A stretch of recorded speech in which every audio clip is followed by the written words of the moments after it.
Néphrologie. Bonjour, voilà, je reprends, c'est juste pour l'enregistrement, ainsi vous pourriez suivre correctement ce cours de néphrologie pédiatrique qui est adressé aux étudiants de D3 de l'université officielle de Mbuji-Mayi.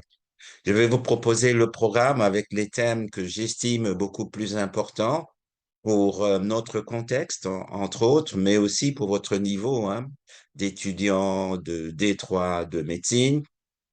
Il y a des notions que nous avons probablement vues déjà dans d'autres cours, en l'occurrence dans le cours de pédiatrie.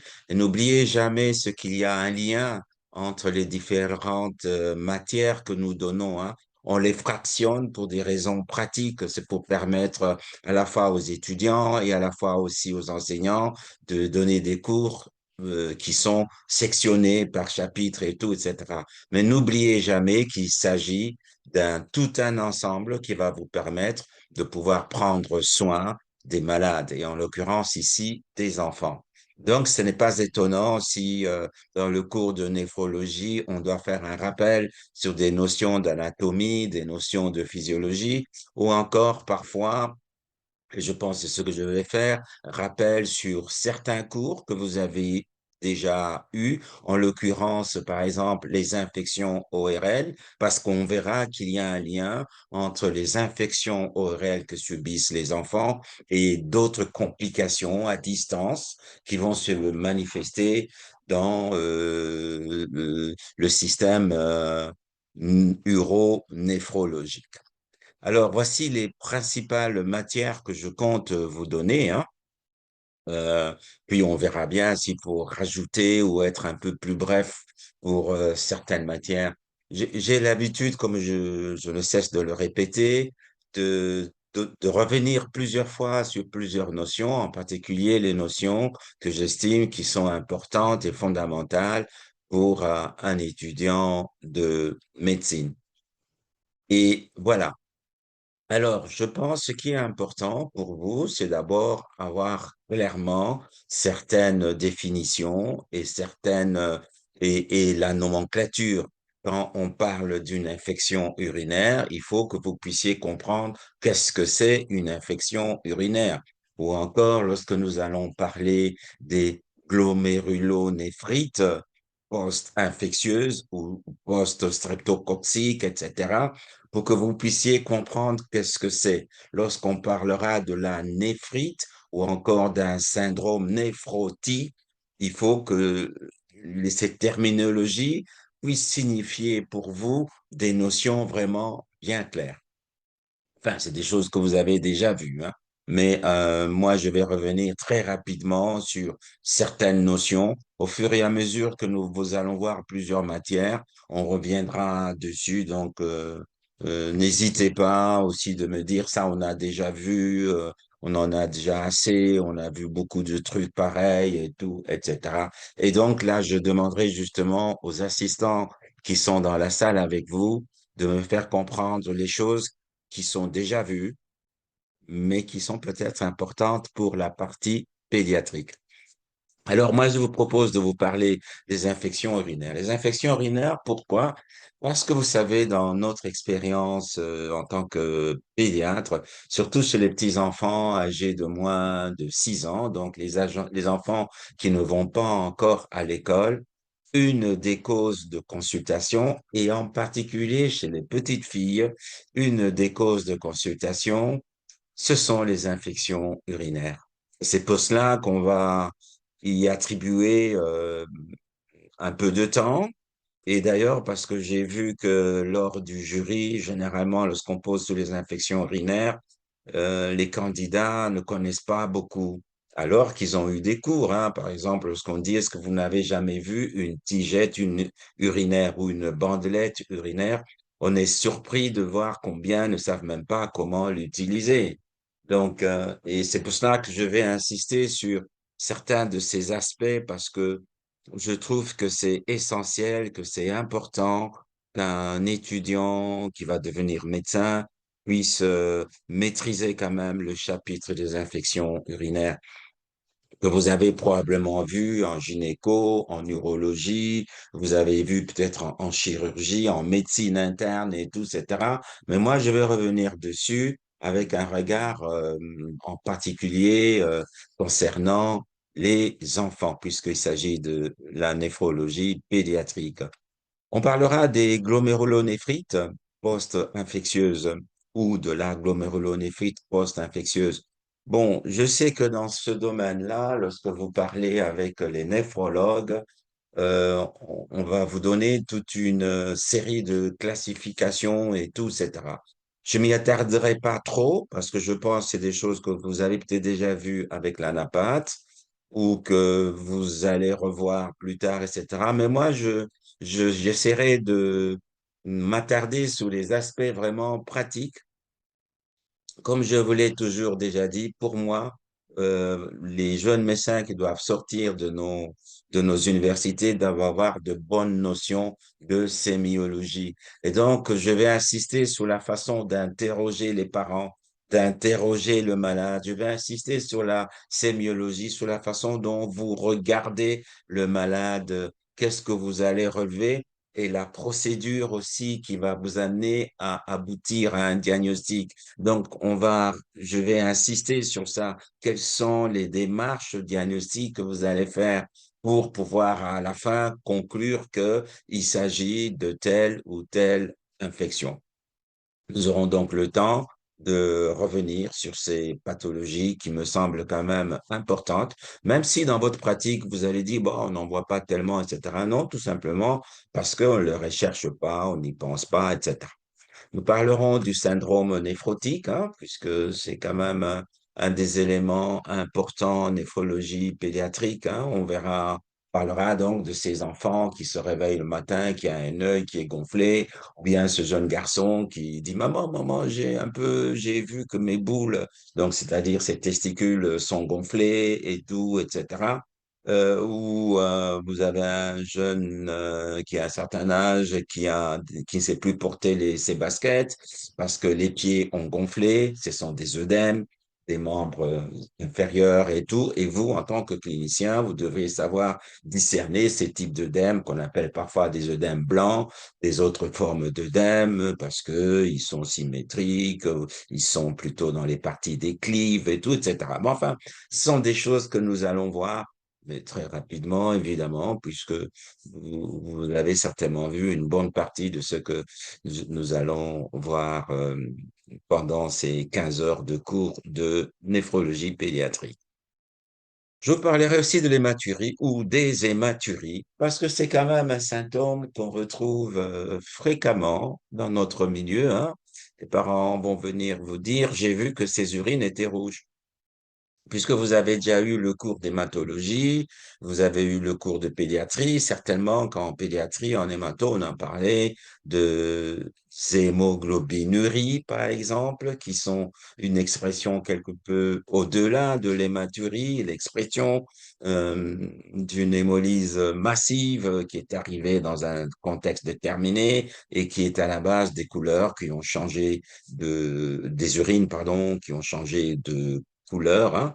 On dit parfois les urines rouges Bordeaux, pour ceux qui savent qu'est-ce que c'est le Bordeaux et qui prennent du vin.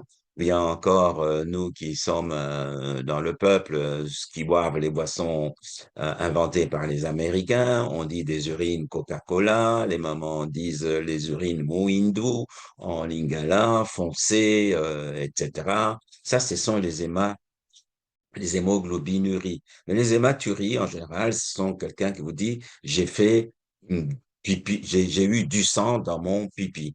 Mais ce sang, on va voir, on peut le voir avec les yeux. C'est pour ça qu'on distinguera ces formes d'hématurie, une hématurie macroscopique. Mais le sang, on peut le voir aussi grâce à un instrument qui est le microscope. On peut dire, ah, mais j'ai vu que le sang, dans les urines de ce patient, il y a des globules rouges. Et nous allons un peu nous attarder sur la particularité de ces globules rouges dans les maturies au microscope. On va essayer de comprendre quelle est leur origine, si ce sont des globules rouges qui proviennent des voies urinaires hautes ou des voies urinaires basses, etc. On parlera aussi de ce qui est une conséquence néfaste lorsque le rein ne fonctionne pas. On va parler de l'insuffisance rénale. Bon, je ne sais pas si on aura le temps de parler de la dialyse, mais enfin, vous devez savoir au moins que lorsqu'on a une insuffisance rénale, à la fin, souvent, les possibilités thérapeutiques, ce sont, dans notre contexte, la dialyse. Et puisque j'ai appris que nous avons maintenant une dialyse à Mbujimaï, donc ça vaudrait la peine que vous puissiez en connaître un peu plus, mais ça ne sera pas avec moi parce que le temps, je préfère vous donner les notions importantes de la pédiatrie pour que vous puissiez être en mesure d'éviter que les enfants subissent, finissent par développer une insuffisance rénale. Et on parlera peut-être aussi de la greffe des organes et donc de la greffe du rein. C'est parmi les mesures thérapeutiques qu'il faut envisager lorsque on arrive au bout, que le rein ne sait plus fonctionner. Et donc là, il faut recourir à d'autres solutions. Alors, je ne sais pas si à ce stade, les assistants ont d'autres suggestions à faire. Vous avez d'autres infections. Évidemment, on ne pourra pas tout faire. La néphrologie, c'est une subspécialité de la pédiatrie aujourd'hui. Et donc, moi, j'ai pris les choses que j'estime qui sont importantes, que je vois dans le programme, dans la pratique quotidienne de la médecine et de la pédiatrie en particulier. C'est pour cela que, bon, il y a d'autres, et en plus de cela, je suis convaincu que vous avez eu d'autres choses aussi dans le cours d'urologie. En urologie, peut-être qu'on vous a parlé, oui, des lithiases, par exemple. Bon, des pathologies du genre bilharziose, parce que je sais que dans la province du Kasaï oriental, il y a encore la bilharziose. Bon, peut-être qu'on dira deux, trois mots lorsqu'on parlera de l'hématurie, mais c'est des choses que vous avez vues très probablement dans le cours de parasitologie. Alors, je voudrais vous faire avant tout un petit rappel anatomique très simple. Les diapos, vous allez les avoir, donc ça va rester à votre niveau. On va commencer par le système urinaire. Il commence avec, oui, je vous rappelle une chose, parce que j'ai vu aussi euh, lors du jury, que parfois les étudiants confondent les choses. Nous avons eu de notre temps des atlas, et par principe, dans les atlas, on mettait en couleur bleue ce qui était veineux et en rouge ce qui était artériel. Donc, quand vous voyez une image comme ça, ce qui est bleu, ça signifie c'est une veine, ce qui est rouge, ça signifie c'est une artère. Et donc, le rein, c'est un espèce de sac. Vous allez voir, enfin, on va revoir très rapidement son anatomie, hein, bon, sa physiologie, voilà, on va parcourir très vite. Mais ce que je voudrais juste vous rappeler du système urinaire, c'est que il commence avec le rein. Mais le rein lui-même, il est tributaire des gros vaisseaux sanguins d'ailleurs, non? C'est pour ça qu'il y a une artère qu'on appelle l'artère rénale qui entre dans les reins. Il y a une artère qui sort pardon, une veine qui sort du rein. Ce sont les veines rénales et qui vont déboucher soit dans un système veineux qu'on appelle la veine cave, ou encore dans le système artériel, généralement, c'est l'aorte. Enfin, bon, ça, ce sont des notions d'anatomie que vous devez juste reprendre votre atlas et très rapidement vous donner une petite révision de l'anatomie et de l'anatomie topographique aussi. Alors, les reins, nous en avons combien? Nous en avons deux. Mais parfois, il y a des gens qui naissent avec un seul rein. Ou parfois aussi, il y a des gens qui naissent avec des reins surnuméraires, des petits reins en plus. Bon, c'est des choses qui arrivent. Après, en général, bon, je ne vais pas trop m'attarder sur l'embryologie, hein. En général, ce rein, là où il y a le rein, s'il doit exister, il doit nécessairement avoir aussi le système vasculaire. Il doit être vascularisé. Sinon, pratiquement, il n'existe pas. Alors, du rein, de cette centrale qui est une centrale de purification, c'est ça le rôle du rein, hein. On peut dire que c'est une centrale de purification. Vous avez vu son anatomie à l'intérieur. Il y a tout un circuit de tubes, de plusieurs tubes qui ont des propriétés différentes et tout. Le rein, son rôle, c'est de filtrer tout ce qui entre dans le corps pour éviter des intoxications. Et alors, les saletés, les déchets qui sortent de cette centrale de purification, hein, comme un peu la centrale de purification des eaux que l'on a maintenant en Bujimaï, et puis il y a la grande cuve, le grand réservoir d'eau. Ce grand réservoir sert pour recevoir et puis pour distribuer. Mais la centrale de purification, elle est loin du grand réservoir. Eh ben, le Rhin, c'est une centrale de purification. De ce rein-là va sortir des voies excrétrices, des voies par lesquelles les saletés, et les saletés qui ont été purifiées par le rein, sont pratiquement les urines, qui vont aller sont concentrées dans un gros vase, dans un gros bassin, si vous voulez, dans une poche qu'on appelle la vessie. La vessie. Alors, après, l'anatomie est différente entre les garçons et les filles. Nous, les garçons, nous avons aussi un autre organe qui s'appelle la prostate, qui est entre la vessie et l'urètre. Et les voies excrétrices qui viennent du rein, ce sont les urétères. Et puis les voies excrétrices des urines, des déchets, c'est l'urètre. L'urètre qui, chez les garçons, passe par le pénis, hein, et donc pour pouvoir être éliminé à l'extérieur. En dehors de cela, nous les garçons, nous avons dans une partie moins chaude de l'organisme, nous avons des testicules. Et ces testicules doivent avoir un lien, un canal qui va passer pour pouvoir transmettre la production de ces testicules dans le système génito-producteur. Donc voilà, c'est le sperme qui doit être produit et qui sera transmis à travers le pénis. Chez la femme, la différence du garçon, c'est que chez la femme, on a un organe qu'on appelle l'utérus et à côté de l'utérus, on a ce qu'on appelle les trompes et puis la vessie, etc. Après, on verra des différences aussi sur ce qu'on appelle, il y a des clapets, hein, si vous voulez, sont des valves qu'il y a entre la vessie et la partie extérieure de nos organes sexuels. On a des espèces de valves qui permettent de réguler justement le flux des liquides qui sont éliminés de la centrale d'épuration qu'on appelle rein. En fait, ce que nous allons voir justement, nous allons voir la pathologie surtout infectieuse qui intéresse tout ce système urogénital. Finalement, c'est le système urogénital parce que ça, à l'extrémité, nous avons des organes génitaux. Voilà. Ici, j'ai voulu vous remontrer très rapidement ce que vous connaissez déjà, hein. Du rein, ça vaut la peine, hein, très rapidement. En rouge, bien sûr, ce sont les artères. En bleu, donc, ce sont les veines.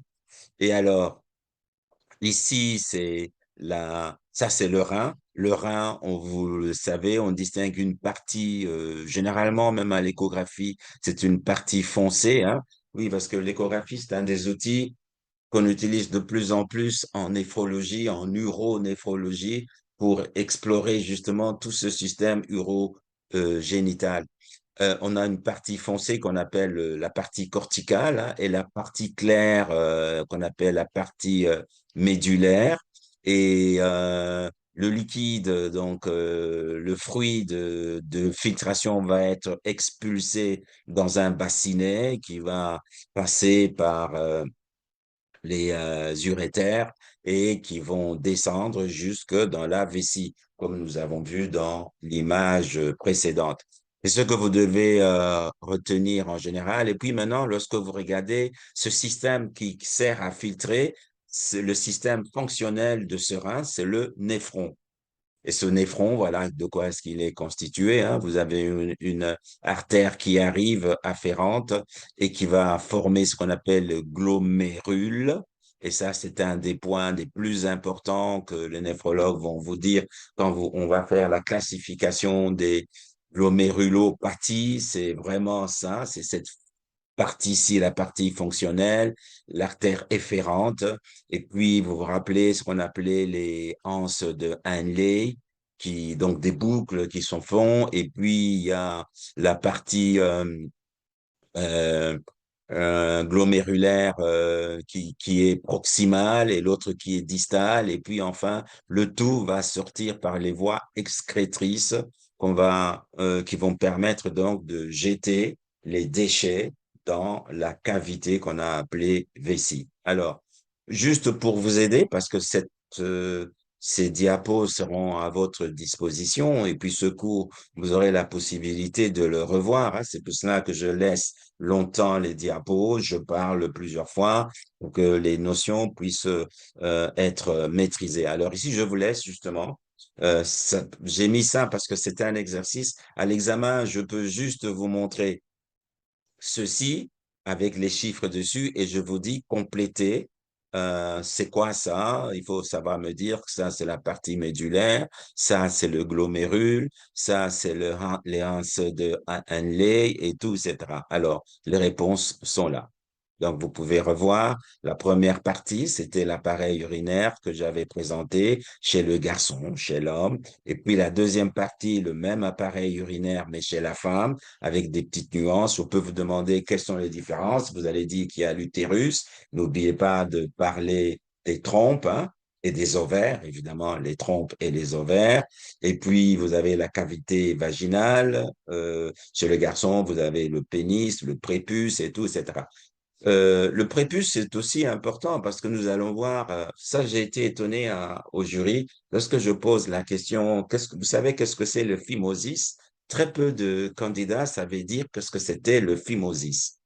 Alors que nous sommes presque tous, enfin je parle maintenant aux garçons, la majorité des garçons dans nos pays sont circoncis. Ils sont circoncis pas seulement parce que c'est la culture et tout, etc., mais aussi parce que moi, dans mon expérience personnelle, j'ai consulté des milliers de nouveau-nés à la naissance. Eh ben, vous allez remarquer que nous avons souvent, chez dans notre population, l'extrémité de la peau, donc du prépuce, qui est très étroit. C'est ce qu'on appelle le phimosis, l'étroitesse de la membrane, hein, qui recouvre le gland. C'est très étroit et donc ça signifie que parfois il y a un peu des sécrétions, des urines et donc il y aura une stagnation des urines, etc. Et donc très facilement on peut avoir des infections urinaires. C'est pour cela que la pratique de faire la circoncision, d'ailleurs, une des indications du phimosis, c'est la circoncision, parce que sinon, ça pose quand même des problèmes. Voilà. Donc, ça, c'est la partie très simple, disons, d'introduction. Alors, nous allons commencer avec ce que je vous ai dit, les infections urinaires. On va rester d'abord dans des notions générales, hein, qui vous permettent de comprendre ce chapitre et de pouvoir répondre aux premières questions et tout à l'examen, même si vous n'avez pas étudié votre matière, mais ce sont des choses simples. Qu'est-ce que c'est les infections urinaires? Les infections urinaires, ce sont des urines qui sont positives à la culture bactérienne. En général, on dit culture bactérienne, mais je rajoute, cette culture, elle peut être virale euh, et mycosique aussi. Donc, ce qui provoque les infections urinaires, ces infections peuvent être d'origine bactérienne, d'origine parasitaire, d'origine mycosique et d'origine virale. Ça pourrait être une question d'examen. D'ailleurs, ce sont des exercices. Est-ce que vous connaissez une infection urinaire qui est provoquée par des champignons? Il faut juste réfléchir un peu et se dire, tiens, les champignons, est-ce qu'on connaît des infections qui sont provoquées par des champignons? Normalement, je dirais que oui, vous devez les connaître. Bon, mais d'une façon générale, vous savez, en matière de classification, nosologie et tout, etc., je n'aime pas trop discuter parce que les anglo-saxons ont leur façon de définir les choses, les Américains la leur, les Italiens, les Français. Et donc, moi, je vous donne des notions qui ont un intérêt, si vous voulez, sémiologique et clinique. Par exemple, les infections urinaires, on va les distinguer d'une façon classique des infections urinaires des voies hautes. Les voies hautes, ce sont les voies qui concernent les reins. Les reins sont logés dans la zone, dans la région lombaire. Elles sont hautes. La vessie, elle est située vers le bas-ventre, dans la partie basse. Alors, les infections qui intéressent la partie supérieure du système urogénito, urovésico-génital, ces infections-là, d'une façon générale, on les appelle les pyélonéphrites. Les infections des voies basses, en général, concernent ce qu'on appelle les cystites. Donc, les voies urinaires hautes concernent le rein. Je suis désolé, une bonne partie de nos diapos seront en anglais. Je parle en français, donc ça ne doit pas trop vous déranger. Concerne les reins, mais aussi, vous avez vu, le bassin, le bassinet rénal, où se cumulent les urines avant d'être expulsées. Et après, vous avez l'urétère, c'est la voie d'expulsion des déchets qui va aller dans le sac. Bon, je ne sais pas si vous voyez mon curseur, dans un sac, dans un collecteur qui est la vessie. Et puis après, il faut éliminer cette matière à l'extérieur à travers un tube qui est l'urètre. Voilà. Alors, d'une façon générale, c'est sommaire ce que je vous donne, hein. Quels sont les facteurs qui favorisent les infections urinaires? Vous vous rappelez, je vous ai dit que les infections urinaires, et pas seulement en pédiatrie, hein, même chez les adultes, par exemple chez les femmes enceintes, une femme enceinte qui fait de la fièvre, une des choses qu'il faut exclure, ce sont les infections urinaires. Les infections urinaires, elles sont très fréquentes pour plusieurs raisons. Alors, par exemple, chez les jeunes enfants, ce sont surtout les filles. Qui sait me dire pourquoi est-ce que les infections urinaires sont plus fréquentes chez les filles que chez les garçons? Exercice. Je vous poserai une question pratique que les mamans connaissent, hein. Ça, en pédiatrie, on est contraint de poser, tout simplement parce que chez les filles, vous allez voir que l'appareil, le système euh, digestif est très proche du système urinaire. Alors, vous voyez que entre l'orifice anal et la vulve, il n'y a pas une très grande distance. Et par conséquent, cette proximité peut être à la base des infections fréquentes qu'on retrouve dans le sexe féminin. Et puis, les autres facteurs, la fois passée, lors du jury, il y a quelqu'un qui a présenté, qui a fait un très bon travail, hein, je trouvais qu'il était bien, sur les corps étrangers, mais les corps étrangers ORL. Eh ben, sachez que nous avons aussi des corps étrangers au niveau des voies urogénitales, surtout chez les petites filles. Elles peuvent avoir une graine de sable parce qu'elle a joué dans le sable. Elles peuvent avoir parfois un bout de haricot qu'elle s'est mise dans le vagin, etc. Il ne faut jamais oublier cela. Les corps étrangers, parfois aussi, sont des corps étrangers qui se sont constitués dans l'organisme. Par exemple, justement, les calculs, les lithiases. Un enfant qui a une bilharziose, hein, la bilharziose, hein, ce sont des parasites. Là où il y a eu les parasites, ça peut former un granulome et donc ça va petit à petit être à la base des précipitations, du calcium et tout. On peut avoir un calcul, ça devient un corps étranger parce que normalement on ne doit pas avoir cela au niveau de la vessie. Et ça, c'est une chose qui peut être à la base des infections fréquentes. Une autre raison aussi pour qu'il y ait des infections, euh, les microbes aiment bien le sucre. Et donc, ne l'oubliez pas, chez les enfants qui sont diabétiques, ou bien même d'ailleurs, c'est une des raisons, quand on a un enfant qui fait tout le temps des infections urinaires, on se dit, tiens, est-ce qu'il n'est pas diabétique? Ça, c'est vrai surtout chez les adultes, hein. Et ces infections urinaires, répétition, il faut y penser. Alors, je vous ai dit au début que nous nous faisons circoncire à cause du phimosis.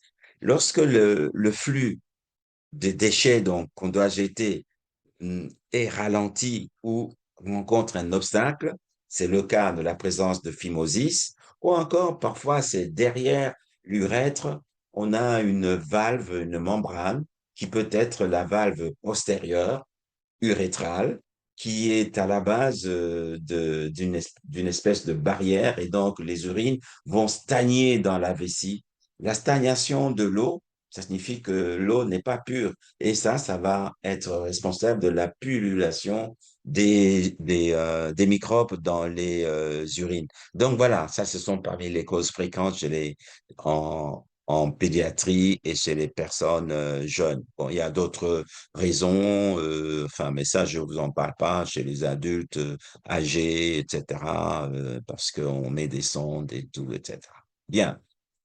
D'une façon, d'une façon générale, euh, les infections urinaires, on les attrape.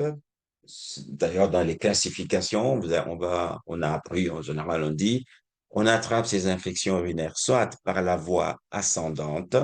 Ascendante, ça signifie qui monte, soit par la voie hématogène, ça signifie la voie hématogène, ça signifie à travers le sang, soit encore par la voie descendante, ce qui est quand même relativement rare, et donc ça signifie par une voie qui descend. La voie ascendante, c'est quoi? Ah, ce sont les cystites. J'attrape une infection urinaire dans la vessie et cette infection peut monter. Euh, ce sont les voies, ce sont les infections urinaires les plus fréquentes, les cystites et les urétrites. Urétrites. Les cystites, la cause principale de la majorité des cystites, c'est pour ça que je vous donne ces notions génériques en fait, hein, ce sont les Escherichia coli. L'Escherichia coli, c'est le germe le plus fréquent qu'on retrouve dans les infections urinaires.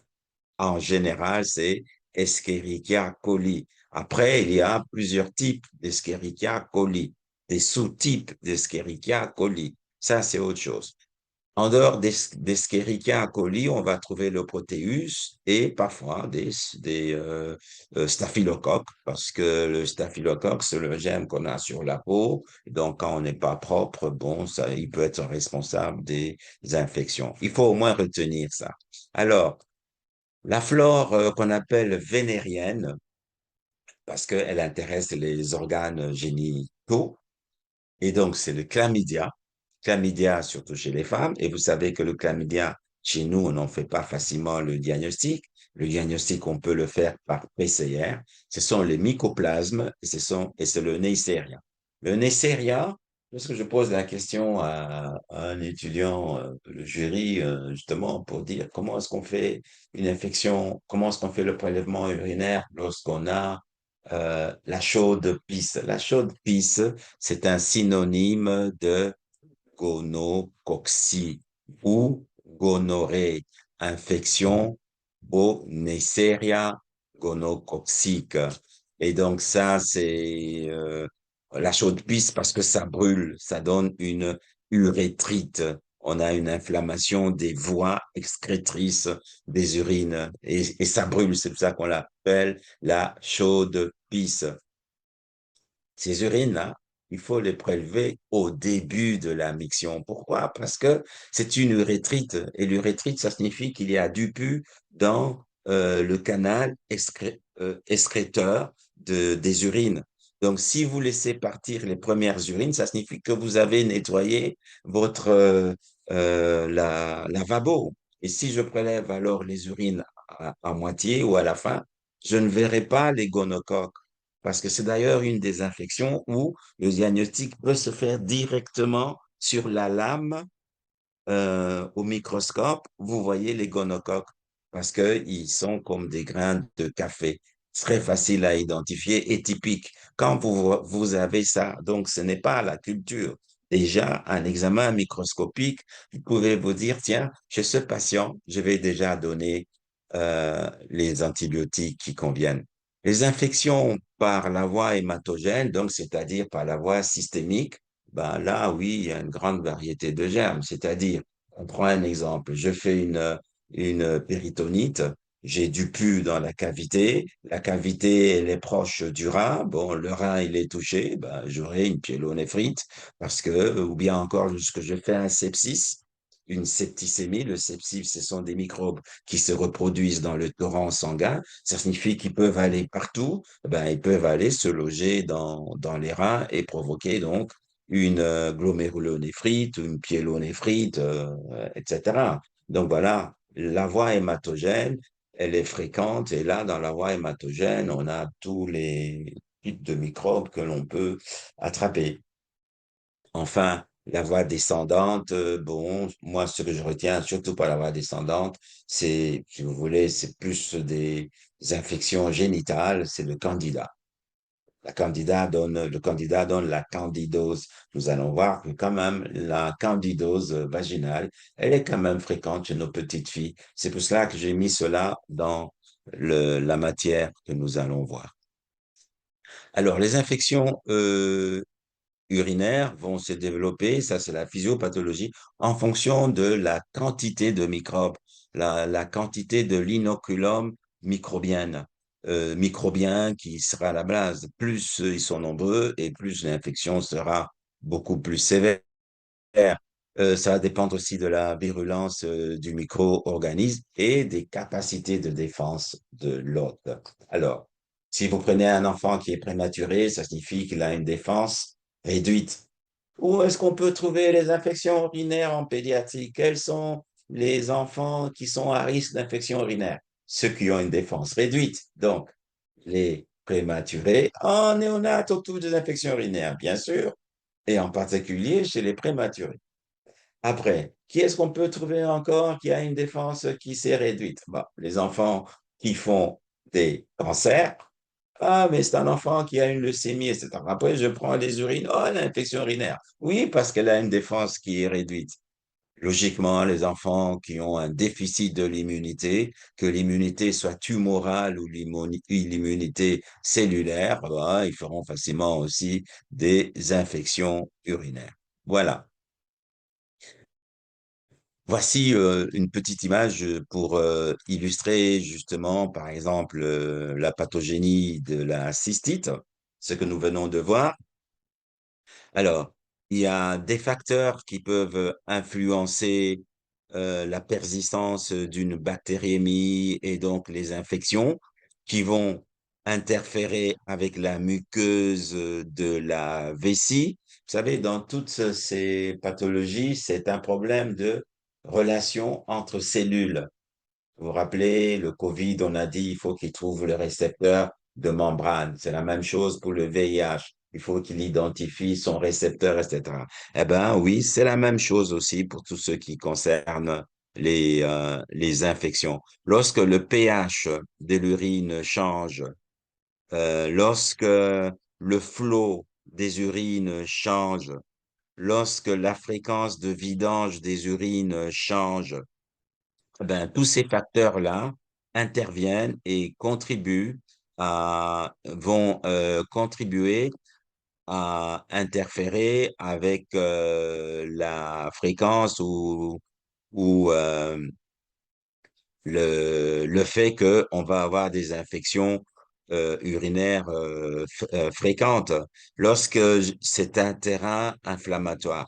Alors, quelle maladie connaissez-vous où il y a une inflammation pratiquement systémique chez des patients, ces pauvres petits enfants, ils ont un état inflammatoire presque constant. Ici, quand on parle d'état inflammatoire, vous voyez ce que c'est, ça signifie qu'il y a une mobilisation de ce qu'on appelle des cytokines pro-inflammatoires qui interviennent et tout, etc. Je vous donne déjà la réponse, c'est la drépanocytose. Donc, n'oubliez pas que parmi les enfants qui seront susceptibles de faire facilement des infections des voies urinaires, vous avez les prématurés, vous avez les enfants diabétiques, n'oubliez pas les drépanocytaires. Et puis, par rapport au sexe, n'oubliez pas le sexe féminin, les petites filles. Par rapport à l'âge, nous avons dit les enfants en âge préscolaire surtout.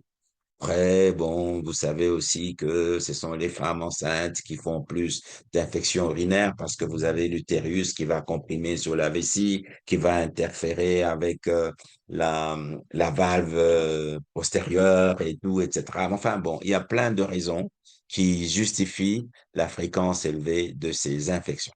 D'une façon générale et rapide et simple, quels sont les signes cliniques que l'on peut avoir dans ces infections urinaires?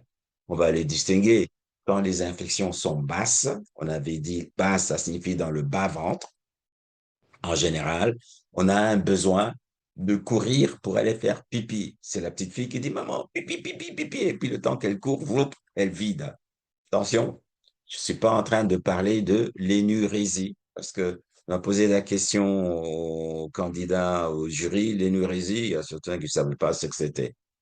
Je trouve ça quand même un peu. Ici, je parle de l'urgence de devoir uriner. Effectivement, quelqu'un qui fait une infection des voies urinaires basses va tout le temps aller uriner. Donc, la fréquence va être augmentée. Il va se réveiller la nuit pour aller faire pipi. Il va avoir un sentiment de brûlure. Parfois, les petites filles se grattent aussi. Ça signifie qu'il y a parfois aussi une vulvite, hein, ou une vaginite qui est associée, etc. Par contre, quand l'infection intéresse les voies hautes, n'oubliez pas ce qu'on a dit par définition des voies hautes. On a dit les voies hautes, c'était les reins et le bassinet. Et puis les voies excrétrices, bien sûr, qui sortent du rein, qui descendent vers la vessie. Les voies hautes, souvent, ce sont des douleurs abdominales. On a mal au ventre. Le bébé qui ne sait pas s'exprimer, il va pleurer, maman, mal au ventre, hein. Le nourrisson, mal au ventre et tout, etc. Même les petites filles, etc., elles vous diront, c'est quoi? J'ai mal au ventre, etc. Les garçons, parfois, ils sont beaucoup plus précis, ils vont vous dire, j'ai mal aux vertèbres, aux lombes. D'ailleurs, nous allons voir, vous avez déjà vu, il y a des signes sémiologiques qu'il faut rechercher pour provoquer la douleur au niveau lombaire, hein, en percutant sur au niveau des lombes, on suscite une douleur, on appelle ça la manœuvre de Giordano. Alors, les infections en général s'accompagnent aussi des symptômes systémiques. Parmi ces symptômes, on peut avoir la fièvre. La fièvre, d'ailleurs, elle est fréquente. La fièvre, vous pouvez avoir des problèmes du tube digestif, ne l'oubliez pas. Les petites filles qui font les infections urinaires peuvent avoir des problèmes de vomissement, de diarrhée, de douleurs abdominales. Et les enfants plus grands et même les adultes, parfois, ce sont des maux de tête. Donc, vous voyez ça, c'est juste une chose qu'il faut retenir dans l'ensemble, que vous ne puissiez pas rater le diagnostic d'une infection urinaire. Alors, qu'est-ce qu'il faut faire? Diagnostic. Un des points clés de diagnostic des infections urinaires, c'est récolter justement les urines. Pourquoi? Parce que les urines ont leur origine de la centrale d'épuration. Brrr, ça descend, etc. C'est quelque chose d'extraordinaire. Je peux donc avoir quelque chose qui va me montrer le long de tout son passage, tout son parcours, comment les choses se sont passées. Et donc, c'est pour cela qu'on recourt à l'examen des urines. L'examen des urines, ce que vous appelez ECBU. On va revenir dessus, même avec des détails. Ça signifie d'abord, bon, on verra bien, hein, il faut poser des questions, quand est-ce que vous urinez, comment et tout. Il faut savoir récolter ces urines correctement et tout. Mais la chose importante, c'est d'avoir des urines, ce qu'on appelle positives à la culture. Les urines sont positives lorsque le nombre de colonies qu'on trouve par millilitre dans les urines sont supérieurs à 10 exposant 5 de colonies de bactéries que l'on trouve. Alors, il existe, je ne sais pas si dans notre milieu ça existe, il existe des lames sur lesquelles, un côté, il y a une espèce de gel, c'est un milieu de culture. Un milieu de culture au-dessus qui est pour les grammes positifs et de l'autre côté, un milieu de culture qui est pour les grammes négatifs. Et généralement, on plonge cette lame-là dans un pot, ouais, vous plongez là-dedans, donc les urines vont mouiller donc les deux côtés de la lame et puis on prend cette lame-là, on va la mettre dans un incubateur, généralement à 35, 37 degrés, pour attendre que s'il y a des microbes qui sont dans les urines, ces microbes vont pousser. Et quand ces microbes poussent après, il y a une espèce de densité, enfin, selon la densité, on vous donne une espèce de bandelette qui vous permet de dire quand vous avez plein de points, par exemple des points blanchâtres qui apparaissent après 48 heures, ça signifie que ce sont les bactéries. Et vous regardez du côté où vous avez vu que ça pousse. Quand c'est de ce côté-ci, je dis, ah, il y a plein de bactéries gram positives. De l'autre côté, des bactéries gram négatives. Ça, c'est un moyen de faire de la culture au lit du malade. On ne doit pas aller au laboratoire. Mon expérience personnelle, moi, quand je suis arrivé à Colosie, nous avions introduit un laboratoire dans le département de pédiatrie parce que c'était important, indispensable. Vous mettez ça, vous mettez dans l'incubateur d'une espèce de poupinelle et vous laissez ça 48 heures. Et après 48 heures, vous venez voir, ah oui, ça a poussé. Et après, quand ça pousse, alors à ce moment-là, vous allez au microscope. Donc, c'est SCBU, vous allez au microscope. Au microscope, vous allez voir plein de bactéries. Excusez-moi, j'insiste sur ces moyens parce que vous allez vous retrouver seul à Kamwanga. Vous n'aurez pas toute l'équipe de biologistes autour de vous. Et donc, vous, en tant que clinicien, vous devez exiger de médecin chef de zone en disant, on peut acheter les bandelettes de culture pour pouvoir discerner. Alors, quand vous avez ça, vous prenez avec une anse métallique un petit bout de cette colonie, vous la mettez sur votre lame, vous mettez un liquide, soit un liquide physiologique, et vous regardez, ou bien un colorant vital comme le bleu de méthylène. Et au microscope, vous allez identifier des bactéries. Vous allez voir, ça, je parle des bactéries que vous identifiez à partir des colonies. Sinon, dans les urines directes aussi, on fait un examen direct de la bactérioscopie. Et dans les bactéries en général, on sait les identifier aussi parce que les bactéries sont vivantes. Elles bougent. La façon dont elles bougent, on les identifie selon la forme, les dimensions et les mouvements. Trois aspects qui vous permettent d'identifier les bactéries à l'examen direct microscopique dans un liquide comme les urines. Et alors, le biologiste ou vous-même, vous pouvez compter en disant, dans un champ microscopique, c'est quand je regarde ce que je vois là, rond là, c'est ça le champ microscopique. Et dans ce champ microscopique, je peux compter le nombre de globules blancs que je vois dans le champ microscopique, le nombre de globules rouges, et encore, je peux compter le nombre de microbes que je vois dans le champ microscopique. Un autre instrument important, indispensable, c'est la fameuse bandelette urinaire. Si vous avez ces trois instruments, donc les bandes de culture qui ont des colonies gram positives, gram négatifs, le microscope et la bandelette urinaire, en tout cas, vous serez en mesure de faire un diagnostic d'infection urinaire. Avec la bandelette, la chose la plus importante de la bandelette, c'est que il y a plusieurs choses. Nous allons voir. Je pense que je vais avoir une image des bandelettes. Nous allons voir ça. Les bandelettes, il y a ce qu'on appelle les nitrites. Lorsque la réaction au nitrite est positive, à ce moment-là, vous avez une grande suspicion qu'il y a une infection bactérienne urinaire. Voilà. Et au microscope aussi, évidemment, on regarde les globules rouges. Vous vous rappelez, je vous avais dit que les globules rouges, on peut les voir avec les yeux. C'est une hématurie macroscopique, ou encore je peux les voir seulement en microscope. C'est une hématurie microscopique. Après, bon, la bactériurie, c'est quand il y a beaucoup de globules de bactéries. On regarde aussi les globules blancs, évidemment, au microscope, mais surtout avec la bandelette aussi. Alors, les infections urinaires, il faut savoir les traiter. On va traiter les infections urinaires sur la base de la sévérité de l'infection, la localisation de l'infection, le caractère compliqué ou non. La localisation, ça signifie est-ce une infection des voies hautes, des voies basses, c'est localisé où? Un seul rein, deux reins. Est-ce que c'est tout? Rein, vessie et tout.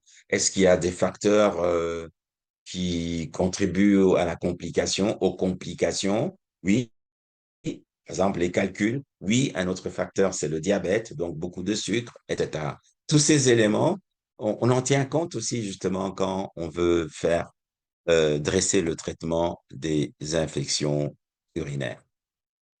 Alors, les infections, on va les considérer compliquées, surtout chez les enfants, chez les femmes enceintes et tout. Mais moi, j'insiste, c'est surtout chez les enfants. On va faire un choix des antibiotiques. Généralement, retenez ça, c'est un traitement d'une semaine. Bon, qu'est-ce qu'on prend comme produit en général? Ce sont le fluoroquinolone. Tout le monde en a maintenant. Pourquoi? Parce que ça a un large spectre. On ne connaît pas nécessairement, je n'ai pas nécessairement identifié Escherichia coli. En plus, il y a plusieurs types d'Escherichia coli, mais je prends ce qui, large spectre, mais qui passe bien aussi dans les voies urinaires. Sinon, ce sont les aminopénicillines. Bon, même s'il y a des résistances, donc le clamoxyl, enfin tout ce que vous connaissez comme antibiotiques. Mais on reviendra sur tous ces aspects plus tard. Oui, je vous avais dit, il fallait distinguer aussi si ce sont des grammes négatifs ou des grammes positifs. Les grammes négatifs, en général, ils sont sensibles aussi aux, euh, aux bactrim, donc au sulfamidé, donc le cotrimoxazole. D'ailleurs, c'est un des médicaments qu'on utilise souvent dans les infections urinaires, fluoroquinolone ou bien les bêta-lactames, plus qui ont des inhibiteurs de bêta-lactalase, comme donc l'augmentin, c'est ce qui marcherait bien. Les grammes positifs en général, les ampicillinés marchent très bien. Dans les infections sévères, il ne faut pas oublier les aminoglycosides. Ça signifie, euh, nous en pédiatrie, on utilise l'amicacine ou encore, bon, enfin, la gentamicine.